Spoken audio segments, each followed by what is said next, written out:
Friends, இன்னைக்கு first super 8 match நடக்குது. யாராக இருக்குன்னா நியூசிலாந்துக்கும் பாகிஸ்தானுக்கும். பாகிஸ்தான் விளையாடுற மேட்ச் எல்லாமே கொலம்போவில் தான் நடக்கும் சொல்லியிருந்தாங்க. அதனால் இன்னைக்கு கொலம்போவில் மேட்ச் நடக்குது.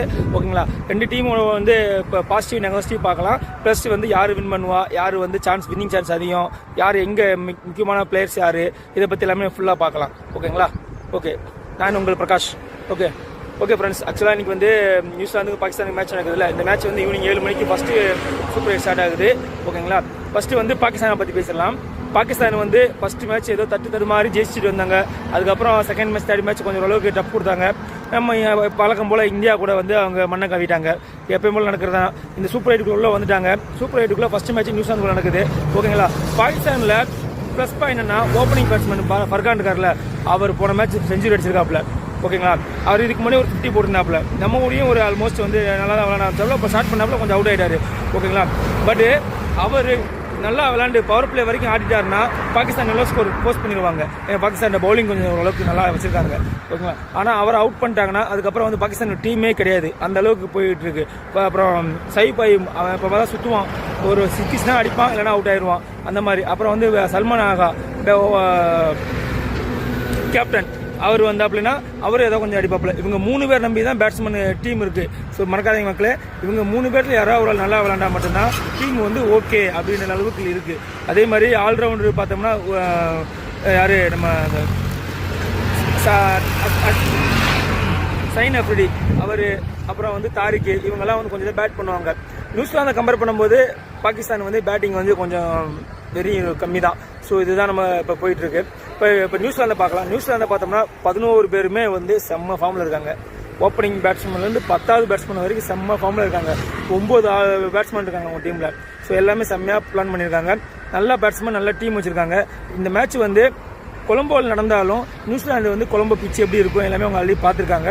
இந்த மேட்ச் கண்டிப்பாக நியூசிலாந்துக்கு தான் ஃபேவரட் அதிகம். ஏன்னா டாஸ் வின் பண்ணாலும் இப்போ எக்ஸாம்பிள் டாஸ் யார் வின் பண்ண, இப்போ நியூசிலாந்து டாஸ் வின் பண்ணால் சேசிங் வின் வாங்குவாங்க. பாகிஸ்தான் டாஸ் வின் பண்ணால் சேசிங் தான் வாங்க போகிறாங்க.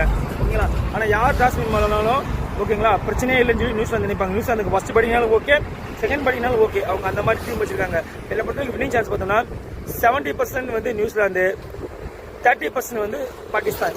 இதான் என்னோட வின்னிங் ப்ரெடிக்ஷன் நான் கொடுப்பேன். சரிங்களா, ஸோ அந்த மாதிரி தான் இப்போ டீம்ஸ் இன்னைக்கு போயிட்டு இருக்காங்க. ஓகேங்களா, இந்த மேட்ச் மஸ்ட் வின் மேட்ச் யாருக்குன்னா பாகிஸ்தானுக்கு. இந்த மேட்ச் அவங்க தோத்துட்டாங்கன்னா அடுத்த மேட்ச் 3 மேட்சுமே ரொம்ப டஃப்பாக இருக்கும். ஸ்ரீலங்காவோட ஒரு மேட்ச் இருக்கு. ஓகேங்களா, ஸ்ரீலங்காவோட ஒரு மேட்ச் இருக்கு. அப்புறம் ஜிம்பாப்வே நம்ம விளையாடுறோமா, ஸ்ரீலங்காவோட ஒரு மேட்ச் இருக்கு. இன்னொரு மேட்ச் அவங்களுக்கு யார் கூட இருக்கு,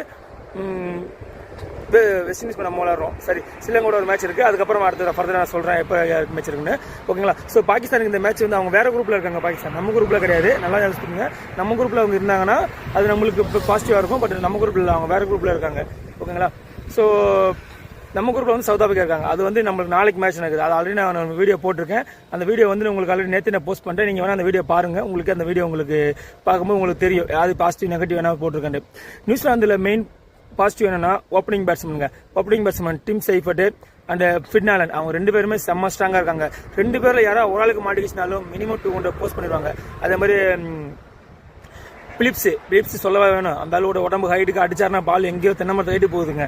அதே மாதிரி ஃபீல்டிங்லாம் செம்ம ஸ்ட்ராங். 150 வருஷம் கூட 170 காட்டுற அளவுக்கு ஃபீல்டிங் வச்சிருக்காங்க. பாகிஸ்தான் அந்த அளவுக்கு ஃபீல்டிங் கிடையாது. ஓகேங்களா, பவுலிங் கொஞ்சம் சொல்லலாம். என்னை பொறுத்த பார்த்தா இந்த மேட்ச் என்னோட ப்ரெடிக்ஷன் படி நியூசிலாந்து வின்னு, பாகிஸ்தான் லாஸ். இதுதான் என்னோட ப்ரெடிக்ஷன். உங்களோட ப்ரெடிக்ஷன் என்ன? பாகிஸ்தான் வின் பண்ணுவாங்களா, இல்லை நியூசிலாந்து வின் பண்ணுமா, இல்லை பாகிஸ்தான் அப்செட் பண்ணி நியூசிலாந்துக்கு டஃப் கொடுப்பாங்களா, இல்லை என்ன நினைக்கிறீங்க சொல்லி நீ கமெண்ட் செக்ஷனில் போஸ்ட் பண்ணுங்க. ஓகேங்களா, மேட்ச் நடக்கிறதுக்கு முன்னாடி நான் உங்களுக்கு வீடியோவில் லைனில் வரேன். Okay, thank you friends.